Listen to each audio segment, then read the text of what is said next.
Hello, and welcome to the Table Football Podcast, a podcast set up to discuss both football and Round Table.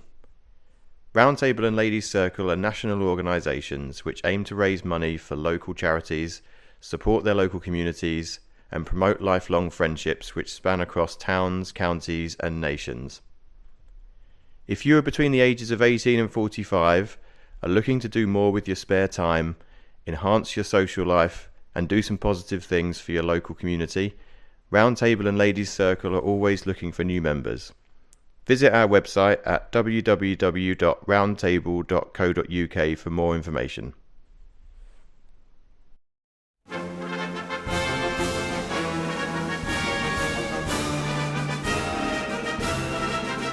Hello everyone, welcome to the 5th episode of the Table Football Podcast. We are now in March. I forgot what month it was there for a second.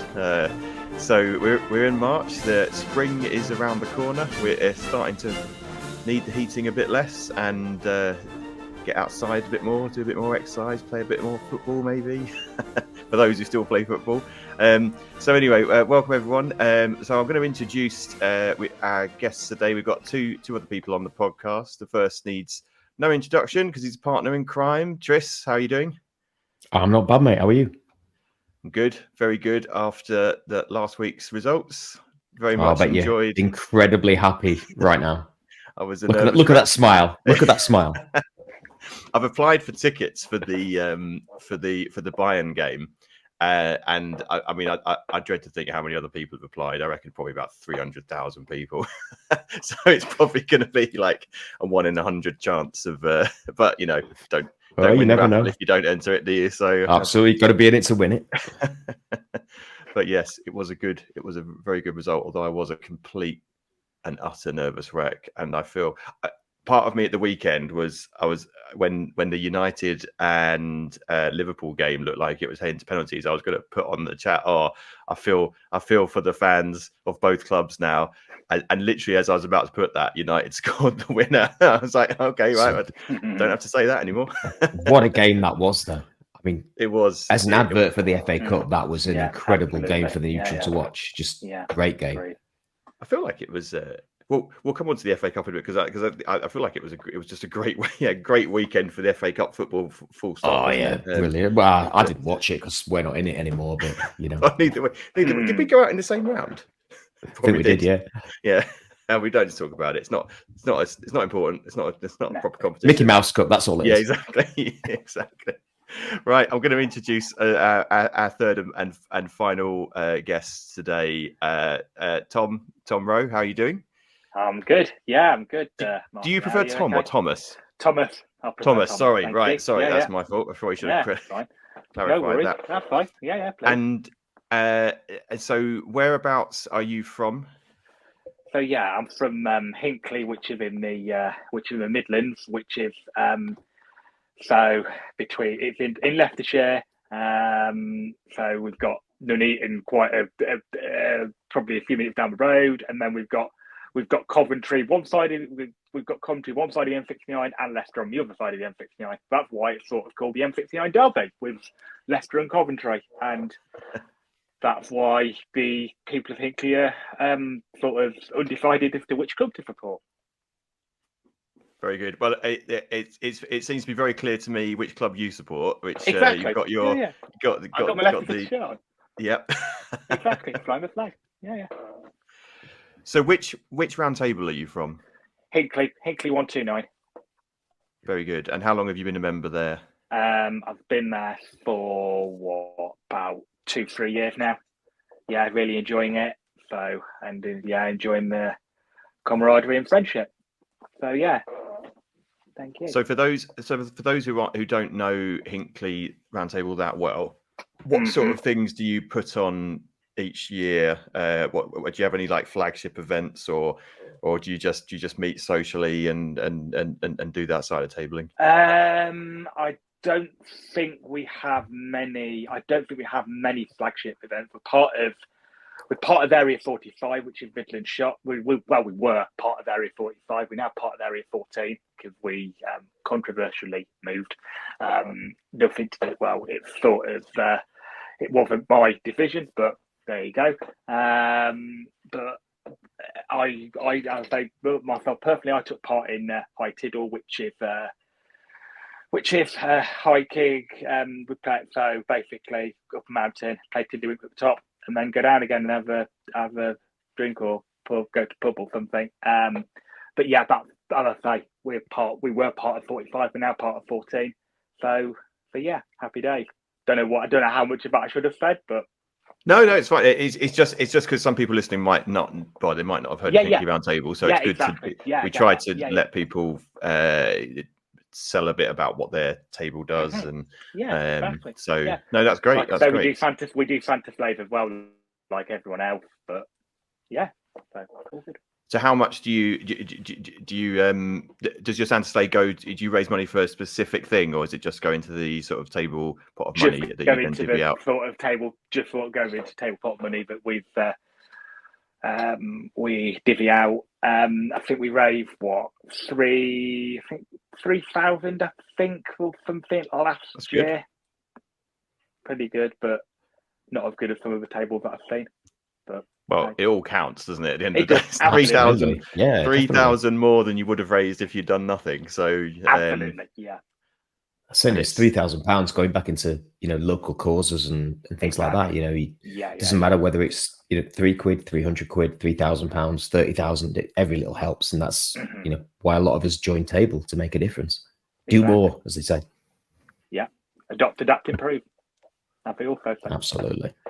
So how many of you guys are in Hinckley then? How many members have you got? So we've probably got about between 8 and 12. Okay, so that's about average. A few prospects coming in as well. So yeah, all pretty. Yeah. Have you used the man crash? Yes, we did. Everybody's used that. And it's a great, a great social media driver. That one. It's that did help us. In the good old town of Penis, we have got a few prospects from that one. I dare say Ellen probably have as well. They're so desensitized to that joke there that it doesn't even shock anyone, does it? Everyone's like, that's what we call it anyways. It's like table football podcast bingo is Tris mentioning that phrase. FFP. Oh, sorry, I'm not allowed to say that. We weren't going to talk about FFP. For those listening, we decided we're having a night off from FFP, even though there were recent news articles that came up around certain clubs that may have been sanctioned potentially, and others that may be looking at one. But we're not going to talk about it because there are other things in football other than money. So let's get back. Well, ish.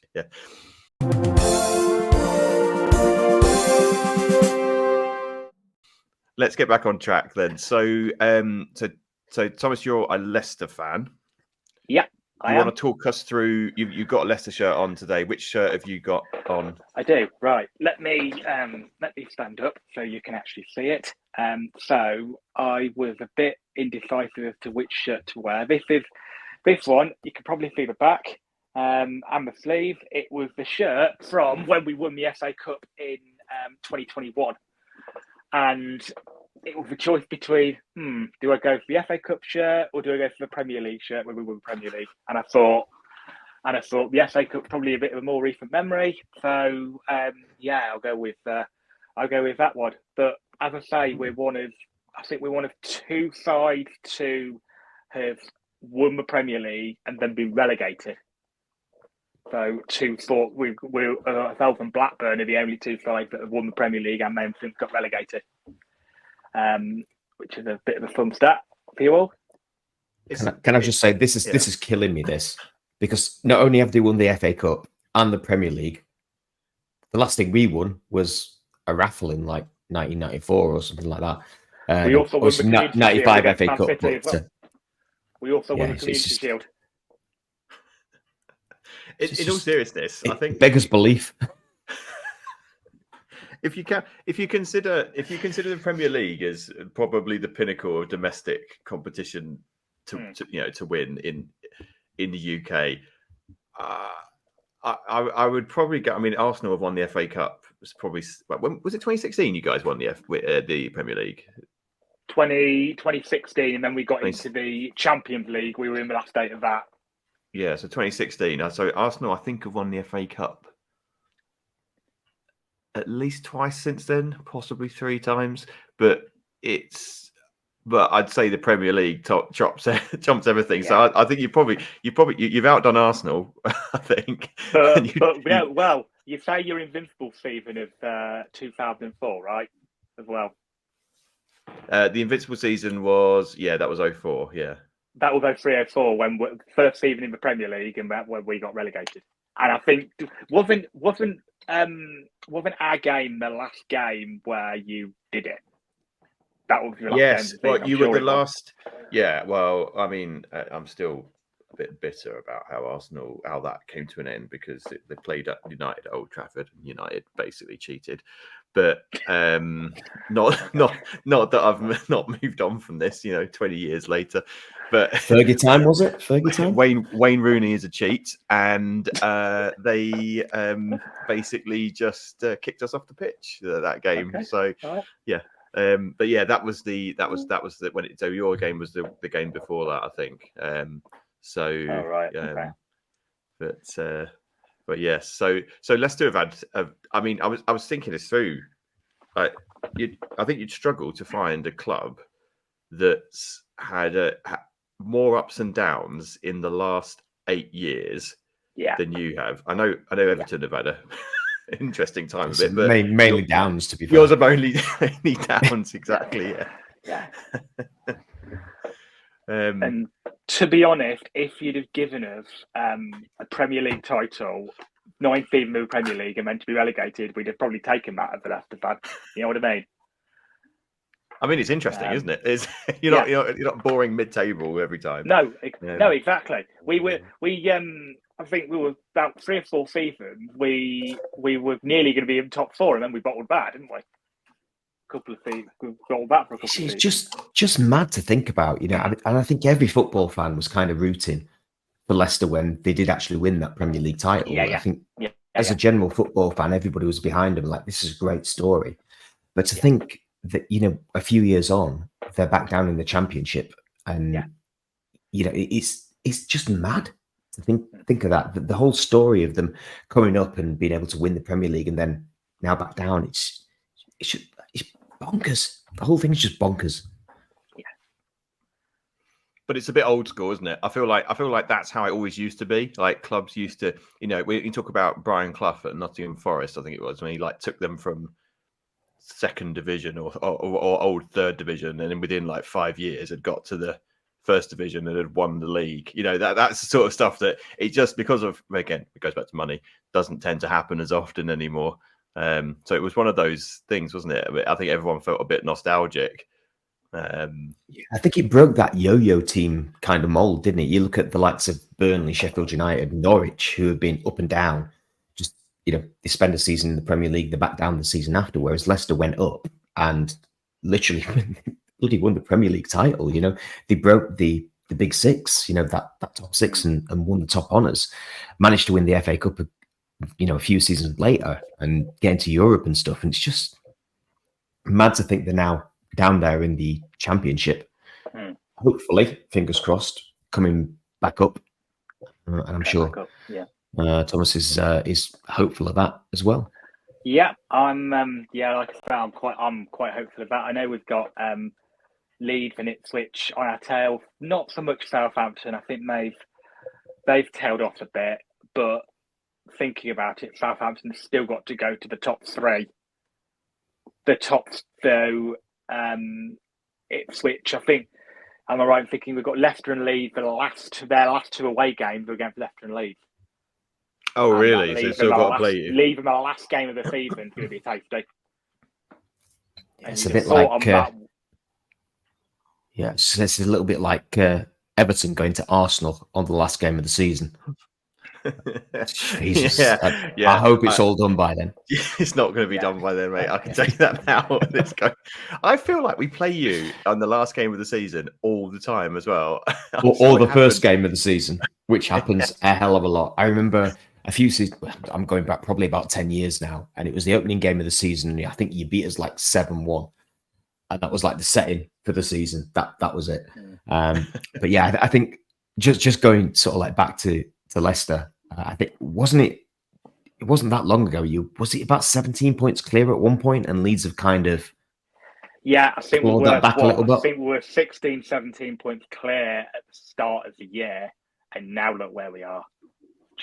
We've just tailed off. So, to be fair, we expected to tail off, but to lose to Leeds twice, to lose to Middlesbrough twice, to lose to QPR, so just sort of teams that sort of worked out how to play us. And so for that Leeds game, we were 1-0 up into the 80th minute, and then I don't know what happened.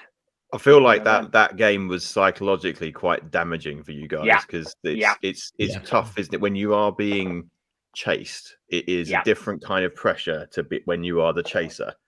And because it's very much when you're chasing, you just need to win every game. It's that simple, isn't it? Whereas and being one, and it was at Elland Road, wasn't it? It was, yeah. And we also lost to Leeds at the KP as well. Corner ball. Saying that, one of my earliest memories of Leicester was I remember 2009 when we were in League One, probably even before that as well. Steve Howard scoring a header from another header from a corner to beat Leeds 1-0 in 2009, and on that way to going up from League One. 0-0 draw at Stoke in 2008 got us down to League One for, I think, the first time in goodness knows how long, and then to come straight back up and then go up to Premier League 2013-14, and then do that great escape was just remarkable. And then to win it the next season, it's just remarkable. Yes, because it was. I always remember that it was Nigel Pearson who was your manager, wasn't it? Yeah. And I remember that infamous interview he gave, and he got absolutely taken to. I think he's a sort of character that I don't want to say he's a bully, but he's a sort of person who you can tell it's like his way or the highway. And I remember re-watching the interview. One? Yeah, so he went in on that reporter, but in fairness, the reporter stood his ground and absolutely tore him a new one, and was basically, and he just had nothing to say. He had nothing to say to him. It was a very interesting interview, but that's what pressure does to you, isn't it? I guess.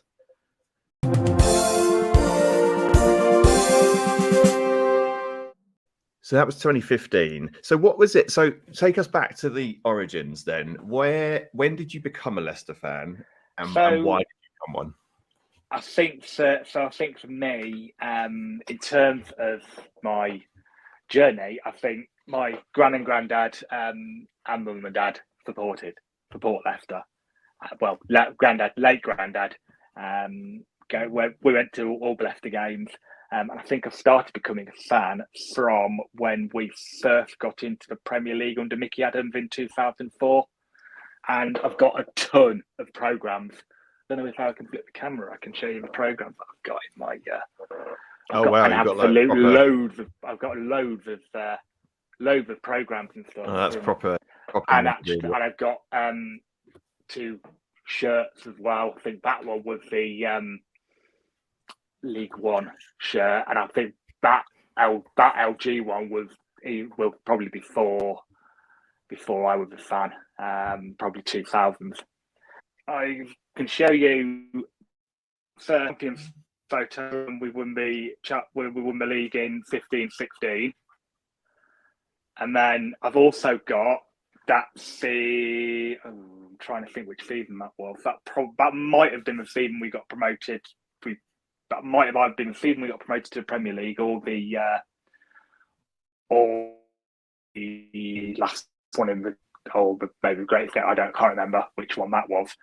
And I've also got in another room. I've also got a signed photo and glove of Kasper Schmeichel as well.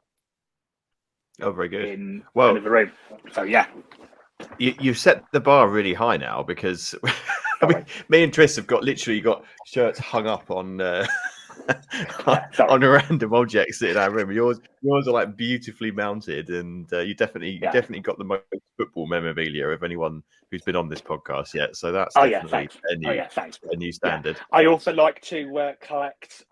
Over the past few seasons, I've decided I want to collect all the programmes home and away for Leicester.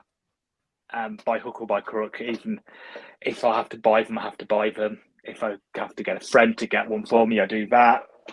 So, I used to do that. I used to do that, and then the wife made me stop. Right. Okay. So finally, what is it? Kleptomaniac? No, is that the wrong? Is that someone who like doesn't bin anything ever? Like you end up like hoarding loads of programs in a massive room. Yeah. So yeah, that sort of started in 2004, and then sort of have been a fan since then, really. And I'm a fair show sort of Leicester over Coventry. So is the split between the two pretty 50-50 where you are then? Not really, but it's just a case of Hinckley's right in the middle.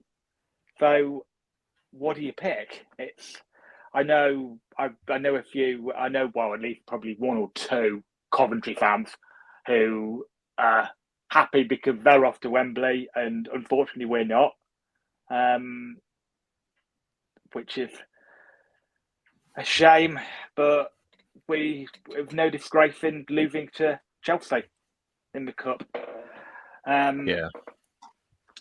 So yeah, it's. I know we beat them. In 21 to win the cup, but yeah, like I say, no disgrace in losing, and now we can just concentrate on our ultimate goal, which is to get promoted back to the Premier League.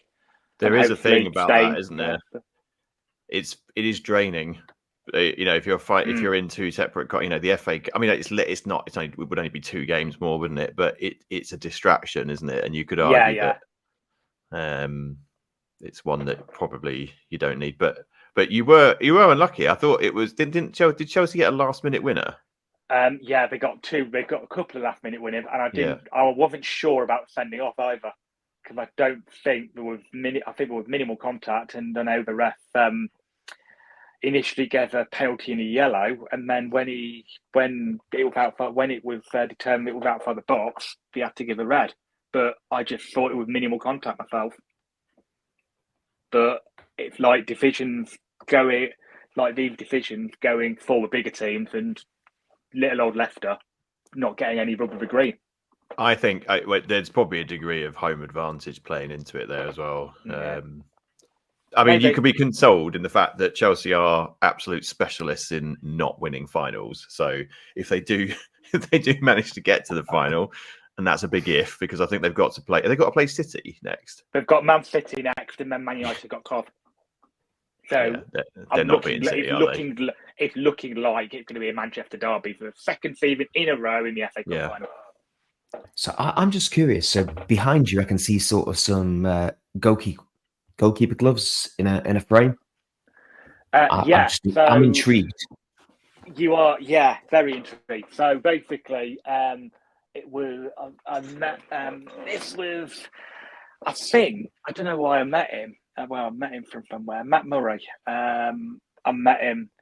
Don't know when I met him, but I did meet him, and they've got gloves and a shirt from that, and then I've also got I think that's a replica of the KP with the signed. I don't know if these were the players that were in the title. I don't know if it was title-winning season or something. And then I've got a bit of a scratch pad as well. I've got one tour thing where I've been to quite a few. I've been to 9 away games this season, and this is my Bristol City will be my 10th. So I am getting around a bit. I like that. That's a good little thing to have. That so you just scratch one off every time you've been to a stadium. Yeah, I got that for a Christmas present. Oh, very good. So what's your like favourite one that you've been to then? What, have you got a favourite ground outside of Leicester? Oh, good question. Okay. In terms of this thing, I do like the Cov ground. Apart from obviously Revolt wasn't the best. I've also been up to this season. We've been up to Middlesbrough and Huddersfield. I didn't really think much to, and Rotherham didn't really think much to their. You didn't like John grounds. Smith? Or the what I got John. Oh yeah, no, not really sure about the John Smith. Not really. Where else? Where else? I've been to Blackburn. Been to Blackburn for the 5-0. Been to Stoke as well. Went down to Cardiff near the big battle over Christmas. Went to Cardiff on that one. So yeah, I'm not really sure I can pick a sort of favourite ground. Oh, that's fine. That's fine. Such, but yeah, apart from my own, of course. But I did enjoy going. But like I said, I did enjoy going to Arsenal and Chelsea as well in the Premier League season. There's some interesting ones out there. Huddersfield's one is a. Have you been to Huddersfield, Tris?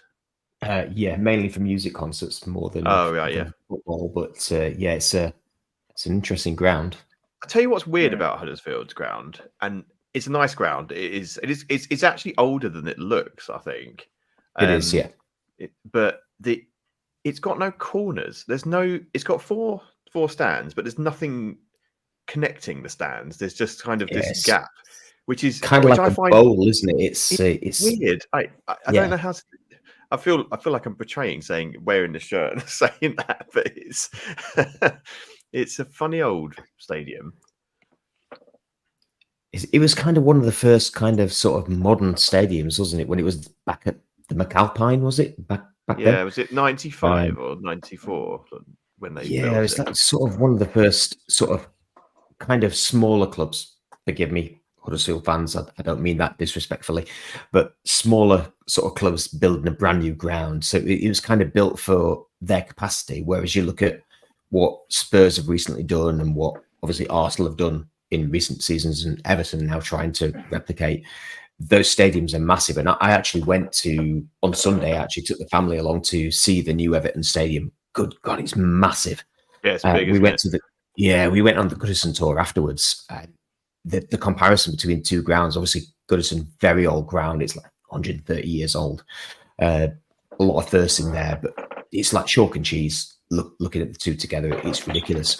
Whereas Huddersfield, they kind of built a stadium for their needs. And I think it's the Huddersfield Giants rugby league that also use that as well.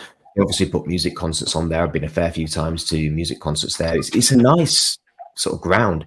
It just looks a little bit dated now, considering it's quite a modern ground. But yeah, I get what you mean. It is a strange ground. I had the really surreal experience back during lockdown when we were doing the vaccination clinics. That we were doing the vaccination clinics out of that ground, and it was really weird. Yeah, absolutely. On the concourse, supervising these vaccines being drawn up. The whole time I was like, I know this is the new normal, but this is still weird. We need to accept that this is, literally like stood above like a sign advertising hot dogs. Like, next to a John Smith's pump that didn't have any beer in it, I might add.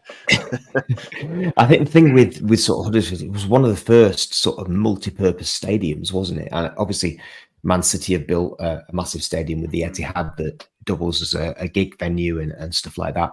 With Huddersfield, it was quite a local team that developed this multi-purpose stadium for obviously crossover between football, rugby, and the music thing. So it was quite pioneering, actually, thinking about it.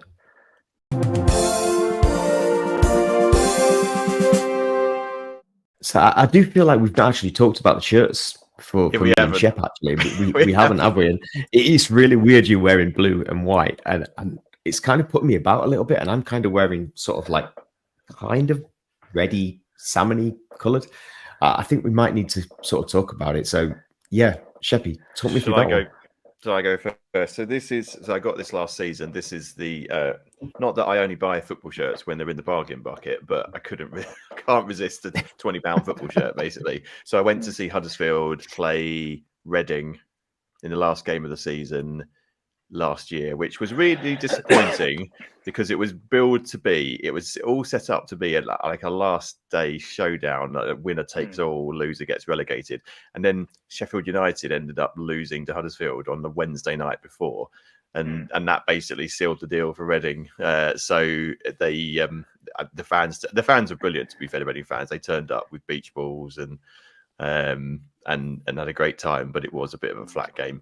But yeah, so this is last season's shirt. I was really tempted with their. Did you see the kit that they wore for the FA Cup game against City? It's like a charity shirt. I forget what colour it was. Like a dark one. Really nice looking. I was quite tempted to get that one this season, but haven't pulled the trigger on it. But so anyway, so that's what I'm wearing. Tris, what are you wearing? So I am actually wearing this season's away kit. A bit of a throwback to one of the 90s sort of iconic things. I'll stand up so you can see the terrible, ridiculous sponsor, which is adorning this one. Steak.com. Look at that. And literally, I will wash. It's Hummel, so I will literally wash this twice, and everything will stick to each other, and literally, it will just disintegrate in front of our eyes. Such is the terrible quality of these shirts. But this one I kind of liked because it's a bit of a throwback to that 90s sort of salmon and blue from when I was growing up as a kid playing football and stuff like that. Yes, I've got to be honest. I bought this on Sunday in the sale. Like Shepp said, can't resist a 20 quid shirt. It's thin. It's a bit shit, if I'm going to be honest. But hey ho, I like it. My lad, my 6-year-old, actually got the Jordan Pickford goalkeeping shirt as well at the same time. Behind me, I actually have a couple of the home shirts from the past. So this one over here with the kazoo on the front, that one is the COVID shirt, as I officially name it, from the 2021 season. So probably the last time we actually did anything decent when we had Carlo Ancelotti as our manager. Since then, we've been terrible. And this one was the 2016-2017 shirt. Now, I have to be honest, this one is actually a bit of a knockoff. So I did have the original shirt, but I actually went on my honeymoon in 2016, and I gave the actual shirt that I purchased to one of the guys that was really looking after us and was brilliant with us. And then I couldn't face spending another 60 quid on another shirt, so I bought a knockoff. This is the knockoff long sleeve one. You would not have a clue. It's even actually got, I don't know if you can kind of see that, sort of like in the neck. It's even got the Goodison Park coordinates in there and the sort of stadium defining sort of like, I don't know if anybody's been to Goodison Park, but they have one of the stands has a very unique sort of kind of inlay on the front of it. I think there's only 2 stands that actually have that famous designer's sort of inlay on there. Now Glasgow have it, and I think it might be Wolves, might be the other one. Not entirely sure on that one, but Glasgow Rangers definitely have it. And that's actually adorned in most of the shirts now in some way. The current one actually has it linked around the collar. So yeah, they're my two lit ones, and yeah, they're not the best quality. To be honest, we don't have a great history of good quality shirts anymore. Probably going to get worse next season, but they're the ones I've got. What have you got behind you, Shepp? So the 2 shirts. So yeah, I forgot to actually mention the 2 shirts behind me. So you can barely see one. So the one on that's only half on the screen is the current 3rd shirt, which is I think is really nice. It's like it looks black on my screen, but it's not black. It's a green with navy blue sleeves. So that's definitely the nicest Arsenal shirt for this season anyway. So that's one. And then the red one is the 2002 double winning one. So that was Thierry Henry's not his breakthrough season, but like that was the year when everything came together. And I think I can't remember who he beat in the FA Cup that year. It was either Chelsea or Newcastle. But anyway, I think it was Chelsea. But so that's that one. That's a great shirt. Although again, the you can probably see they don't make shirts like that anymore because the sleeves on that shirt it's not a long sleeve shirt, but it looks like it should be. They just made they used to have really like floppy sleeves on. They were massive back then, weren't they? It was iconic. Everything was baggy, and the shorts were baggy or really tight. There was like no in between. It was great.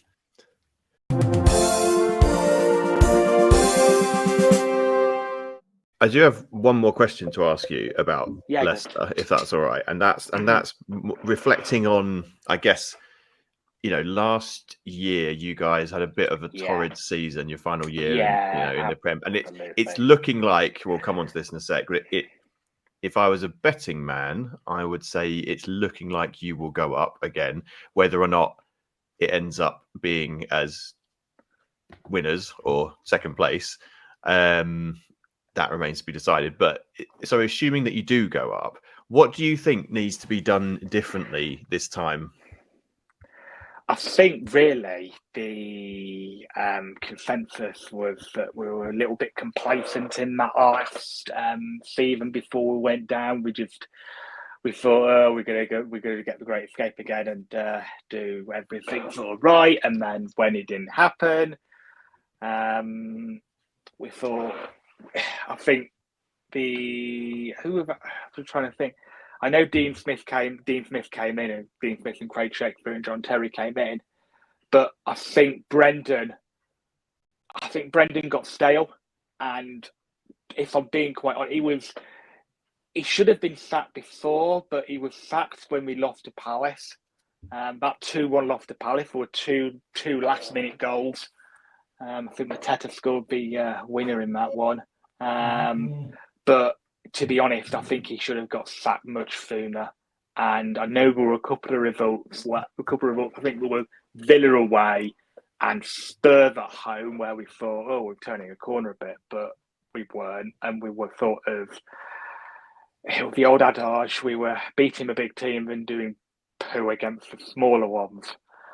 And the fact that the 2 seasons before, like I touched on earlier, we had a chance to go top 4 and then bottled it the last game of the season and got into Europa when we were for a long time in those top 4 places. It just went a bit stale, probably after the FA Cup win.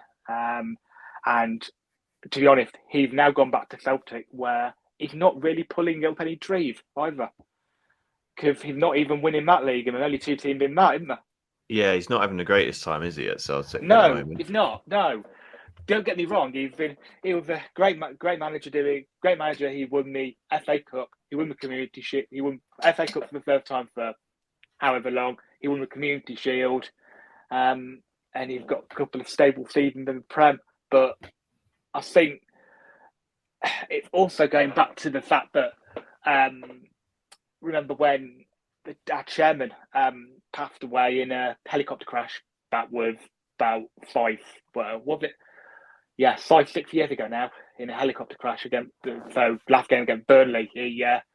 So the helicopter went down, and then I think it just lost control and then crashed outside the stadium, and there were 5 people that died in the crash.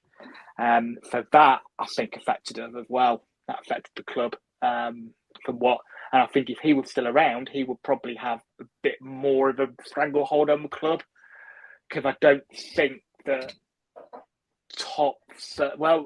I'm not going to say I don't think Top's the right man, but he's not really as ruthless as his dad was. Is it his son that's in charge now then? Yes, it's his son that's in charge. Yes. Yeah. Yeah. Because he was loved, wasn't he, by the fans? Like, it's quite rare to see that. Absolutely, I mean, there are some clubs where the chairman has been there for a long while and the relationship's really good, but it's quite rare to see a genuine. I mean, people were devastated.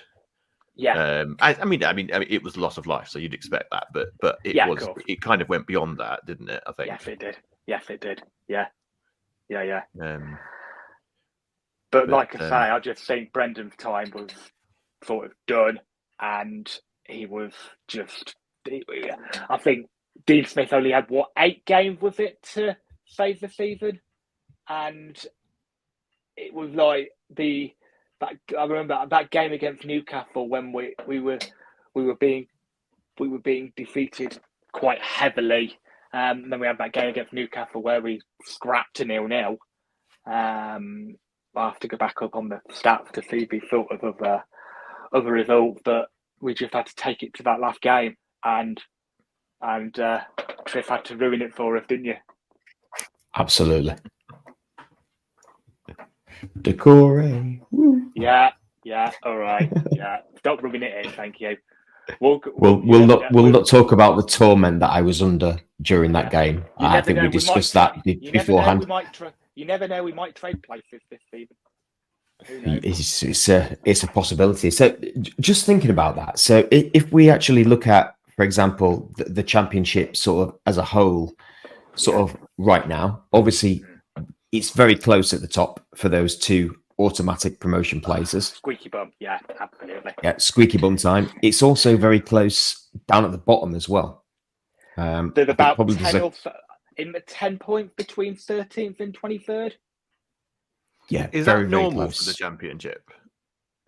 No, not really. You saw Burnley and Sheffield United really run away with it last season, didn't you? Burnley got 101 points. Sheffield United got 19, and Luton came up from playoffs. Coventry were only one penalty away from Premier League, and like I say, Cover doing really quite well. You've got really the top 4. I think are going to stay the top 4. We don't know what order they're going to be in, but then you've got from 5th to say 10th or 11th that you'd probably think, oh, I've got a chance at playoffs, and then from that down, Rotherham, I think, are gone, completely gone. I think Rotherham are gone as well. I think they're too far behind. They're literally, they're 18 points behind the people above them, which is Sheffield Wednesday. So have they been sanctioned, or are they just really terrible? They're just terrible. Really terrible. Right. Yeah, they're just really terrible. Yeah, and then from like say 12th to 23rd, it's 10 points really. But yeah, Sheffield Wednesday have been on a bit of a run. I don't know who else. I kind of like Sheffield Wednesday to go down. Coming from a family of Blades. I mean, I'm not a Blade. I'm an Evertonian, as everybody knows that watches this or listens to this podcast. But I kind of have a bit of not a soft spot, but because the rest of my family are mainly Blades, I like them to do well. And that means a rivalry against Sheffield Wednesday, despite the fact that I actually played for them as a kid. Yeah. Here we go. Joel, how have you waited till episode 5 to casually drop that little fact in? Yeah. And also another team that's probably gone free-fall, Birmingham, have gone a bit off the radar because they've obviously Tony Mowbray, sad to see him in a medical condition in hospital or whatever, he's recuperating. They're only outside the relegation zone on goal difference. And you've got, like I say, 16th down to 23rd, separated by 5 points, 12th down to 23rd, separated by 10. So it's close, that, isn't it? You fight literally 5 points separating from 16th down to 23rd. Any one of those clubs could literally be dragged into that relegation battle. Yeah, so I agree. I mean, I've also, going back to this, we could do a segment on clubs that you dislike but have no reason to dislike. Because I've got a few and I don't know. But for some reason, and this is no disrespect to your family, Tris, but Sheffield United, I don't know why I don't like them, but I always have this thing where I just, I can't justify it. There's a reason I'm an Evertonian and nobody else in my family is, or I have no connection whatsoever to Merseyside in any way, shape or form. I still chose to be an Evertonian over a Blade. So says all it kind of needs to say. But just on that, teams I absolutely hate, and I know Spence from Penistone, who will be appearing in probably a few episodes time, is probably going to try and burn me with fire for this. Leeds, I just cannot abide Leeds. And it's the minority of Leeds fans that make me not want to see them at the top of the Championship right now. I really want Leicester and Ipswich to kind of beat them to titles and those places. Yeah, I was going to say the same thing. Please don't lose this title race. For the sake of everyone's ears, please don't. For the sake of everyone, please don't. But I can't believe how Ipswich have done. They've just done so well. They were second to Plymouth at the in League One last season, and they've just took the Championship by absolute storm, haven't they? They've done really well. That game against Southampton on Easter Monday is going to be massive. I'd love it. I genuinely would love Ipswich to be kind of sort of back in the Premiership. I remember discussions with my dad when I was little, just as a kid, and he had a soft spot. He's a Blade through and through, but he had a soft spot at one point for Ipswich, and I think that's always been something that's stuck in my mind. I don't know much about Ipswich. I don't know why he had a soft spot for Ipswich at all. He's got no connection to them at all, but neither have I to Everton.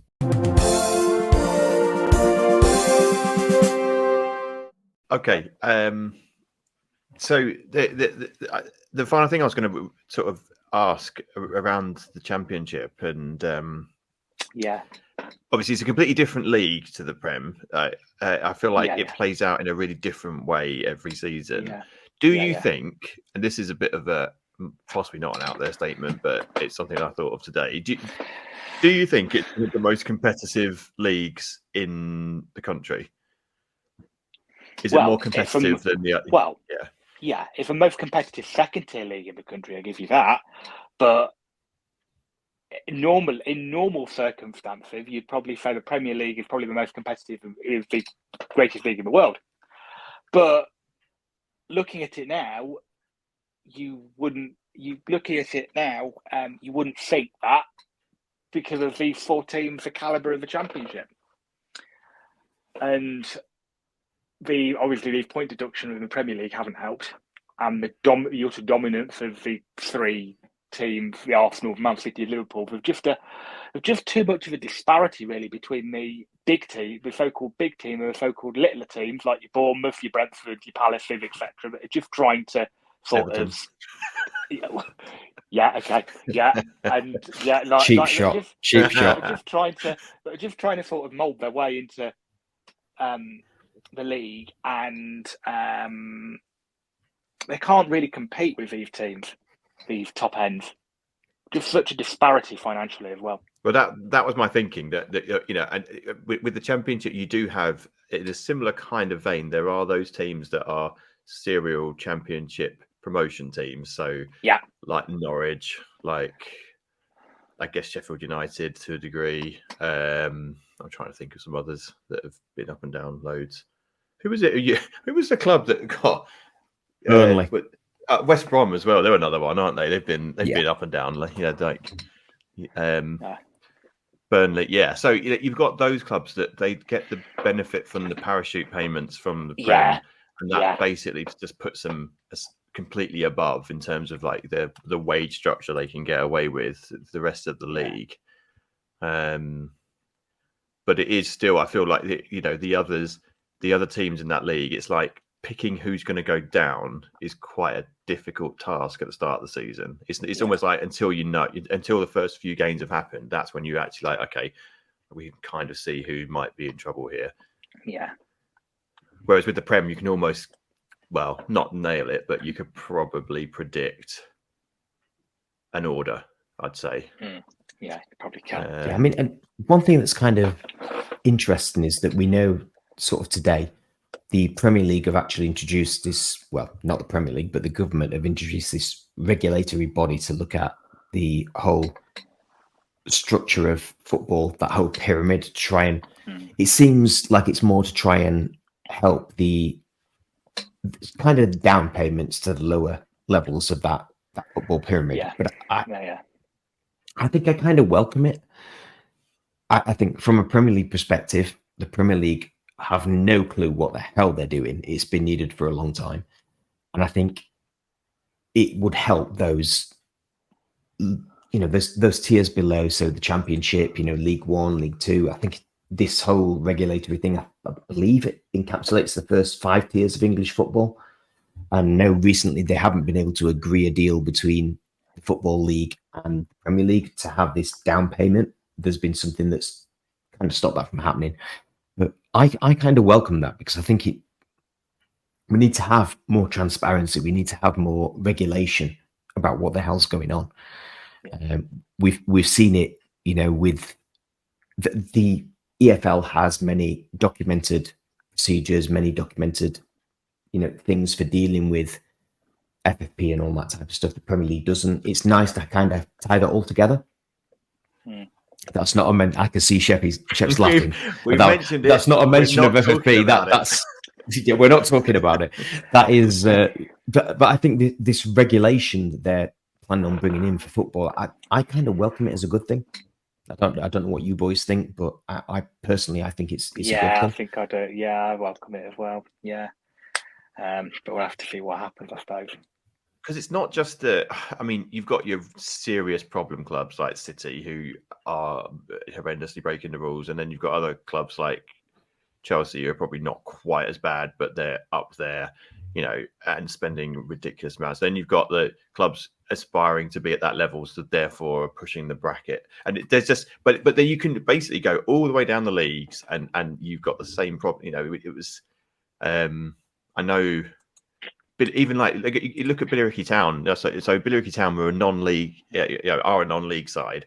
They were taken over they were bought out by a very wealthy businessman who was, for want of a better phrase, completely nuts.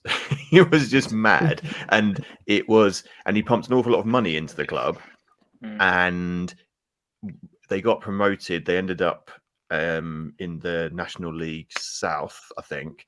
It was National League South. Couldn't stay in that league, but then he got bored, pulled out, and then they're okay now. But I think at one point it was touch and go, and I feel like that's happened. That's been repeated all over the country in terms of and sometimes it doesn't end up okay. Look at Derby, Reading, currently in the financial situation that they're in at the moment. They are. This whole regulation comes a little bit too late for Reading. I think Reading will end up, well, I guess we'll see in the coming weeks and months. But I think it's a bit too late for the likes of Reading. But it needed to happen a lot earlier, and we've seen it time and time again. We've seen it with, I guess, Portsmouth even a fair few years ago, which were obviously sanctioned for it as well. And I think that whole sustainable ownership, making sure that those people that are actually taking over these clubs and financing them are fit to do so. I'd say that as an Evertonian. We're in dire straits at the moment. Nobody has a clue what the hell's going to happen with us. But I think lower down that pyramid of football, it's even more important. We've got the gate revenue and everything else that goes along with that can help us along. But those teams in lower divisions, they don't have that. They don't have 40,000 fans turning up week in, week out to come and support them. It's really important that we actually make sure that those teams, that football heritage is protected. And I think this whole regulation, I think the one thing I'm going to say on this government is well done for putting you sort of putting that out there and actually doing something about it. I can't compliment them much, and we're not going to get into politics on this football podcast, but that is one thing that I actually agree with. Another things that I thought I'd like to touch on, I think for us, relegation, possibly we could treat that as a bit of a blessing in disguise, because if we had stayed up, and if Maddison had scored that penalty against you guys, Tris, you never know what would have happened. But if we'd have stayed up, then maybe we might have struggled again. But it's just, at the end of the day, it all comes down to fine margin, doesn't it? You are right. You are right, though. It is sometimes it's the kick up the backside, isn't it? It's almost like the club and the fans just need a little bit of a reset sometimes. And And if I'm just sure people are a bit deluded because they expect us to go on a bit of a run now that we won the Premier League, they've probably stuck in 9-10 years ago. They're stuck in past, and people are now slandering the style of play from like playing out from the back and stuff. They want to see more football going a bit further forward, but and you do see sometimes that we concede goals due to sloppy play at the back, the other team high press. A good example, say Hull. What was it? Not for our last game against Hull. Let's not talk about penalties, because I thought both of them were wrong, and I thought the refereeing divisions in a few of our games have been nothing short of a joke, really. But let's gloss over that for a minute. But the first goal that we conceded, it was just prattling around at back and losing the ball. Teams having a high press, losing the ball, going up the other end and scoring. But it's like what we come to expect from Maresca, and he wants to sort of mould a Man City sort of style on us, which is fine. But at the end of the day, we need to get promoted at the first step, because what happens if we don't? That's the thing. It's a high risk, high reward tactic, yeah, isn't it? And a lot of teams do it nowadays. I feel like it's because you do end up but you've got to have players that are press resistant. Like, you've really got to have them drilled on what to do with the ball at the back, and because they will get pressed, but which is exactly what you want, because that's the only way you generate overloads up the pitch is if you beat the press, get in behind them, start playing it through, and before you know it, you're 2-on-1 in front of their goal. I think 4-4-2 is dead, isn't it? You look at how it used to be. 4-4-2. How many teams in the Premiership or even in the Championship actually play with two strikers at the moment? Do you know what? And I sort of see it. I went to Turf Moor at the weekend to watch Burnley play Brentford. Brentford. And Brentford, they still play two up front. They played Ivan Toney and Wissa. Now, don't ask me what their formation was, but they definitely had two strikers. And I remember I was or sometimes annoyingly Neil Maupay, who he came on. Oh, do you know what? He blocked at Everton, but he's banging them in for Brentford. What's all that about? Yeah, exactly. So it is, but you are right. 4-4-2 is basically dead now to a degree, because it can't cope. If you set up as 4-4-2 and your opposition sets up in one of the newer formation, I mean, it used to be 4-3-3 was the new one, and then that changed, and I can't even tell you now. It's sort of like 3-5. So I don't know. Like, it's so fluid. But how? I don't know. For me, it's really stress-inducing when my team play out from the back and you've got players coming on. I get why they do it, but how many times do we see them give the ball away and actually, opposition teams end up scoring, and you're just like, well, Burnley did it. That's how Burnley got 100 and whatever points last season, because they adopted that style of football and it absolutely cleaned up in the Championship. But then they tried doing it in the Prem against teams that are slightly, and it doesn't work, and they've lost a lot of goals as a result of it. I think that's the same for Everton as well. I think we've made so many mistakes giving the ball away in terrible positions that we end up in the position where we are at the moment. So in that sense, question for you guys, do you think our style of play, if we do get promoted, do you think our style of play will work in the Prem? Or do you think we'll get found out? I think you need to be clever about it in the Premier League. I think it's okay to play like that, but if you are a team that's lower down in the division, and that is how you set up to play, and you say, well, we're never going to change, this is how we're going to do it, then you will get found out, because as good as you can get playing out from the back, some of the other teams are better at high press, and they will hunt you down. I mean, it was absolutely. I mean, if you look at Arsenal, not to bring it back to Arsenal, but they just won't let you out of your half. In fact, they won't even let you out of the half of your half in front of goal. It's you don't even get to play that first ball out because you've got 2 players on you. So I think there needs to be that. It's the right way to play, but I think there needs to be a little bit of intelligence and a bit more sort of like, okay, you're going to do this. We're going to go long for the first part of the game, and then maybe we'll try and switch it up. Or, I don't know anything. I'm not a manager, but I mean I've just seen what's happened to Burnley, and it's not worked out well for them this season. What about you, Tris? I think I agree with what Shepp said. To be fair, I think we see teams actually trying to, kind of try this tactic of playing out from the back, and we see it time and time again in the Premier League.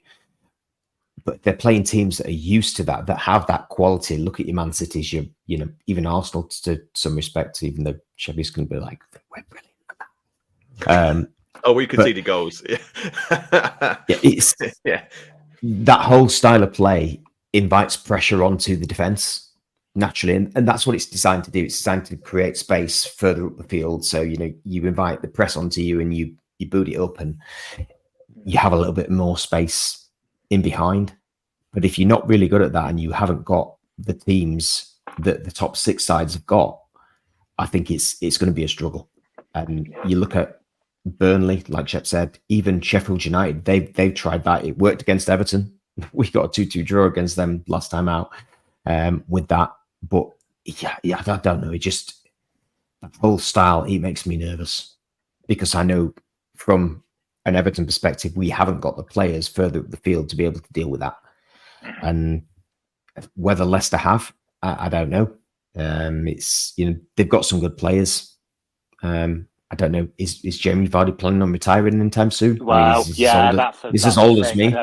How old is Jamie Vardy? I think he's as old as me. 37, is he? I think he's 37.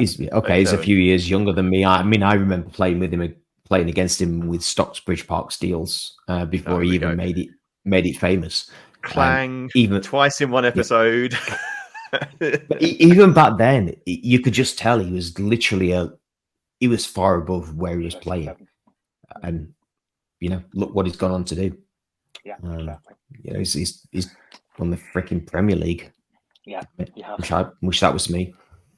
The Jamie Vardy story is genuinely, I mean, the Leicester story, full stop, was a great story, but I feel like the Jamie Vardy story on his own trumps all of it, because what that man has achieved in football and where he's been is nothing short of remarkable. I mean, he's literally played at every level, hasn't he? I think I forget who it was he played for, like in the lower divisions. Fleetwood. He played for Fleetwood, and then that was we bought him from Fleetwood for £1 million. 2012, I think it was. So that's which remarkable. Is immense amount of money for Fleetwood Town. Yeah, it is a lot of money. Yeah, absolutely. And didn't he score on his England debut as well?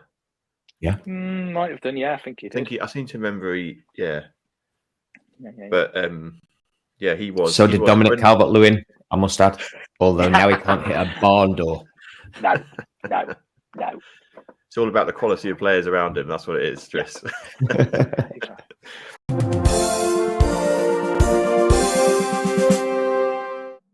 I think it might be time, Shepp, for the quiz. I think it probably is. Yeah. Right. Okay. So not to panic you, but I can't remember what every episode we're like, we need to put a board together, and in every episode I forget to do it. But I think the leading score is 7. I think it is. Tris is smiling, so I reckon 7. Yeah. Okay. So what's the lowest score, Shepp? We don't talk about the lowest score because this is a positive podcast, and we're not here to pace people that don't do very well. Hang on, was that you? Was that you got the lowest score? Was. Oh, it was. I have been banned from setting the questions forevermore. So I got nothing when I did mine, which in fairness is probably I don't have the best knowledge of like random facts, but also the questions that were asked were just insane.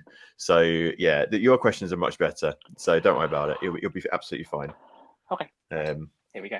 So right, let me just bring these up. Have you got the timer ready, Tris? I just called you Chris. That's all right. It's my middle name. It's all fine. It's all good. Right. Are you ready? Screen.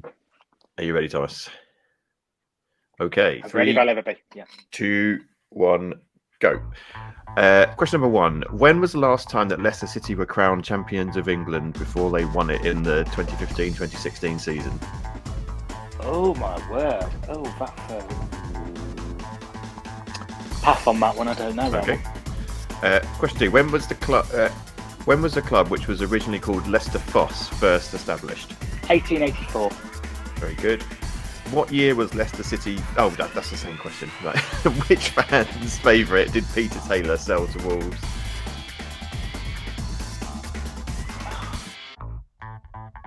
I'm not very good at this, am I? Pass that. Pass, no worries. Which former Leicester and England player said this about Steve Walsh? He's always been renowned for his tremendous spirit and single-minded approach. Every time he goes out onto the field of play, he gives everything. I'd have gone for Muzzy, is it? But again, I'm not sure on that one either. Is that your guess? Yeah. That's incorrect. Yeah, I thought so. Who replaced? Time up. Wow. Okay, you get the last one because we started, so we'll finish. So we'll finish. Who replaced Brian Little as manager of Leicester? These are just tough questions, Martin. Come on. Yeah, they're tough. If we're after 2004, then I'd probably be fine. But these are, any idea of that? So is that a pass on that? That's a pass on that one as well. No rise. Right. Well, very good. Well, you know what? You got one, which is one better than the worst score. So there we go. You're tying with, I think, Ian Richardson, who also got one. So yes, well done. You've done it now. You don't have to do it again. Well, once we've got through everyone, we'll have to come up with a new way of humiliating people for their football knowledge. I'm interested to see what the answers are. So I'll go through the ones you didn't get. So the first question, which was a bit of an unfair question, if you ask me.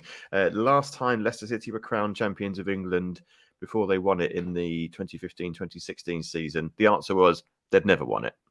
So that was actually the first time. Oh, yeah. Well, yeah, of course it was. The champions of England. So, of course, yeah. Question 2, you got correct. The fans' favourite that Peter Taylor sold to Wolves was Dean Sturridge. Wouldn't have got that one.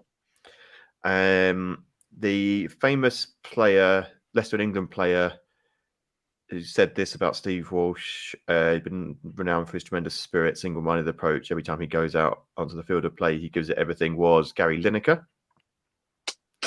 Don't know why I got that one. Who replaced Brian Little as manager of Leicester was Mark McGee. I wouldn't have got that one either. So probably should have been 2, But if you're setting those sort of questions, Martin, I wonder what Tris would have set. Tris would have probably set even harder ones. Right? Tris's ones were horrendous. Tris's questions involved guessing a year between. They were all like questions about Arsenal history between the formation of the club and about 1920. It was mad. Just gonna say one more than Shepp. That's all that you need to know. Yeah, but to be honest, if I've supported the club since 2004, so how would I know about who replaced Brian Little? Well, would I know?